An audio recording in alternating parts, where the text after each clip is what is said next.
My ex-girlfriend stalked me after I dumped her for secretly talking to her abusive ex, and it got dark real fast. I, 29M, met my ex-girlfriend, Emily, 28F, 3 years ago. She was upfront about her past. She'd been in a 3-year relationship with a guy named Jake, who was verbally, emotionally, and sometimes physically abusive. She finally broke up with him, but there was a complication. Jake had a son from a previous relationship, and Emily had practically raised this kid during their time together. She was devastated when Jake cut her off, refusing to let her have any contact with the boy. Emily was heartbroken, but I supported her through it. For months passed without a peep from Jake, and we started to build a life together. But then, Jake reappeared, blowing up Emily's phone with nasty jokes, threats, and even videos mocking her.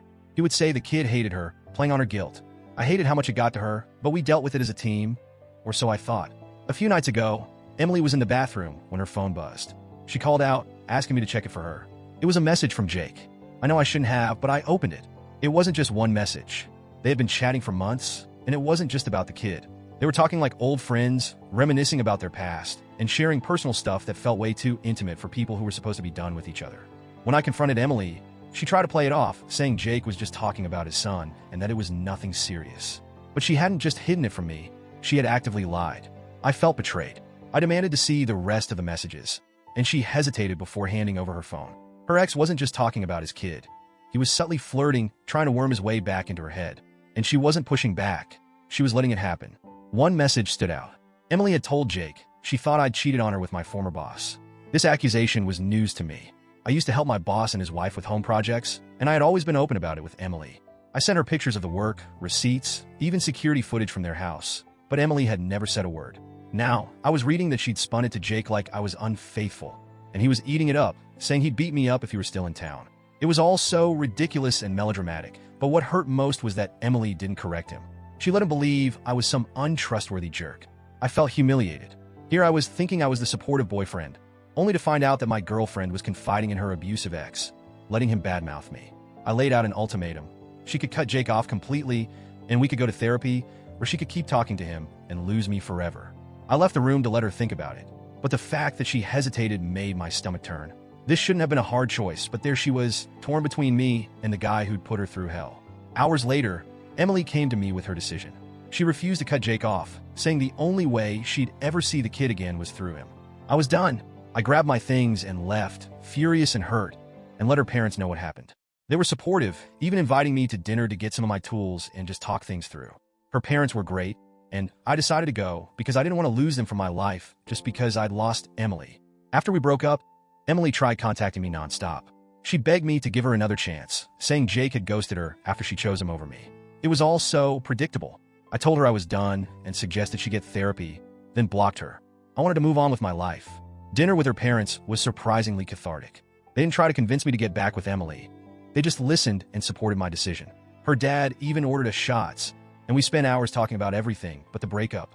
It felt like a proper goodbye to a chapter of my life, and I left feeling lighter. But then things got weird. A few weeks later, Emily's name started popping up again. A friend said he'd run into her and that she seemed off, asking him about my whereabouts. I brushed it off as her just being nosy, but then it escalated. I started noticing someone lingering near my building at night, always keeping their distance, but never quite hiding. I'd see glimpses of a familiar figure across the street, and my anxiety kicked in hard. It got worse when a friend who worked at a local security firm told me that Emily had been inquiring about surveillance equipment, specifically asking about cameras that could record from a distance. My blood ran cold. I reached out to her, but she ignored my calls and messages. Meanwhile, my neighbors were reporting seeing a strange car parked near my place at odd hours, and I began to feel like I was being watched everywhere I went. Then one night, I came home to find a note taped to my door.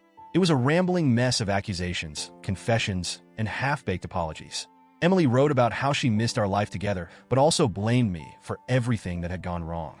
She made vague threats, saying she'd do whatever it took to make things right. But it all read like the ramblings of someone who'd completely lost touch with reality. I immediately took the note to the police, who opened an investigation.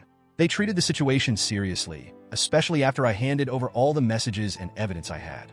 They warned her to stay away from me, but Emily didn't stop. She began harassing my friends and family, trying to manipulate them into reaching out to me on her behalf. The boundaries between our lives blurred in a way that was deeply unsettling. The breaking point came when she was caught snooping around my workplace one evening, pretending she was lost. Security footage showed her wandering near the employee parking lot, looking for my car. It was enough to finally get a restraining order. She was warned that if she didn't stop, she would face criminal charges. The confrontation seemed to snap something in her. Within weeks, she packed up and moved out of town. I later heard from a mutual acquaintance that she'd relocated to a city far away, hoping for a fresh start. For the first time in months, I felt like I could breathe again. The whole ordeal left me scarred, but also more aware of the red flags I'd ignored in my relationship. Emily's obsession had gone from heartbreaking to dangerous, and while I hoped she would get the help she desperately needed, I knew I couldn't be part of her story anymore. I focused on healing and rebuilding my life, keeping my circle small and my boundaries strong. It was a hard lesson, but I came out of it stronger, and I'll never let someone take me to that dark place again.